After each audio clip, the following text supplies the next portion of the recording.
un voile. Et le voile là, c'est le voile là qui est un piège pour nous. Je te parle, mais le Dieu aussi en train de te parler. C'est le voile là qui est un piège pour nous. Et ce que nous on appelle les péchés mignons, des petites choses. Oh non, c'est pas bien grave. Hein? En tout cas, on n'est pas parfait. Qui a dit ça? A dit, vous soyez parfait, parce que personne n'est pas.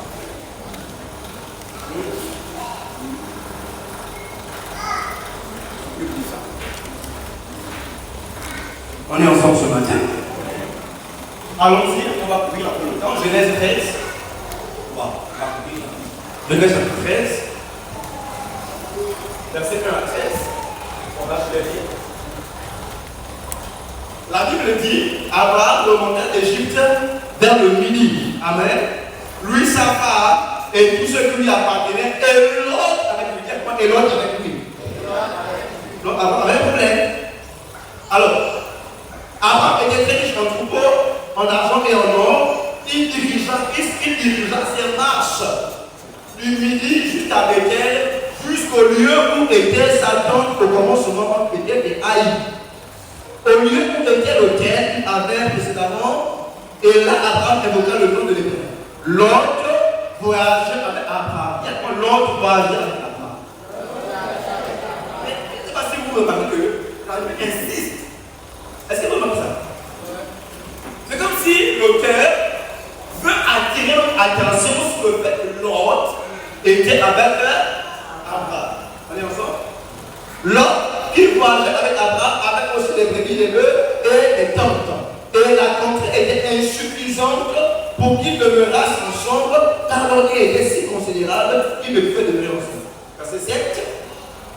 Il y eut une querelle entre les bergers et les troupeaux d'Abraham et les bergers et les troupeaux de Lot. Les Cananéens et les Phéréziens habitaient alors dans le pays.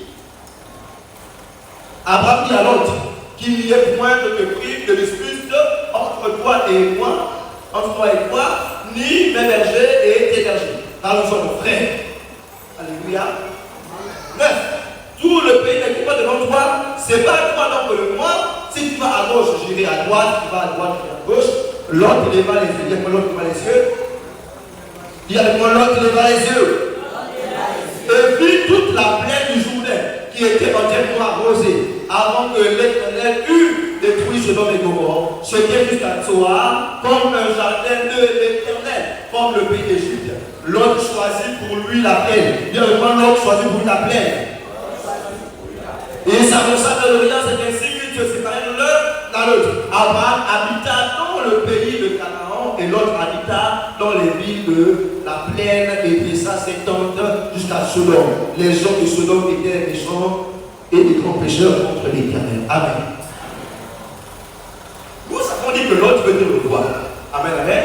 Mais nous voyons déjà, donc plus loin, les problèmes qui vont avoir lieu à cause du fait que Abraham est appelé l'autre. La première chose, c'est qu'il y aura des incompréhensions ou des disputes entre ceux qui gardaient les troupeaux d'Abraham et ceux qui gardaient les troupeaux de Lot.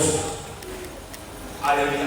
Frère, j'ai envie de dire à quelqu'un, aussi longtemps que tu amèneras l'autre, aussi longtemps que j'amènerai l'autre. L'autre, que je pense être inconfort, mais l'autre sera pour moi un problème.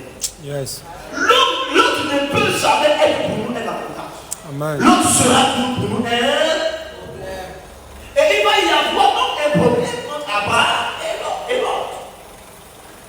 Parce que naturellement, l'autre était avec lui. Alléluia. Et dans cette histoire, la Bible nous montre la nature de l'autre. Lorsque Abraham a dit, écoute frère, comment on va se séparer ici? Tu vas à droite, j'irai à gauche, tu vas à gauche, j'irai à droite. Il dit que l'autre va regarder les plaines. Alléluia.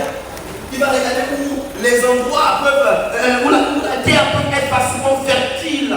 Et l'autre va choisir la plaine qui est arrosée. L'autre va choisir les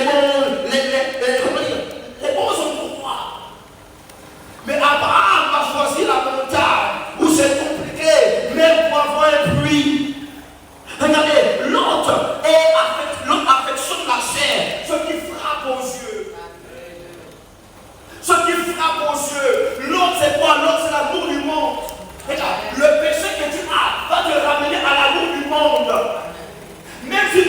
petite